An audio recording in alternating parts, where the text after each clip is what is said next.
જામનગર મનપા દ્વારા જર્જરિત ઇમારતોનું ડેમોલિશન શરૂ કરવામાં આવ્યું છે। 3 દરવાજા પાસેના જૂના જર્જરિત કસ્ટમ હાઉસને તોડી પડ્યા છે। છત ધરાશાયી થતા કાટમાળમાં દટાયા હતા 3 મજૂરો।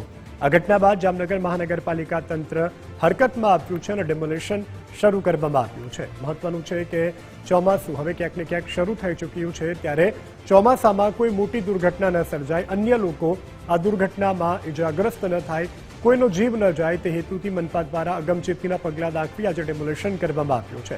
જર્જરિત જે ઇમારતો છે 3 દરવાજા પાસે, તેને તોડી પાડવાની કામગીરી હાથ ધરવામાં આવી છે।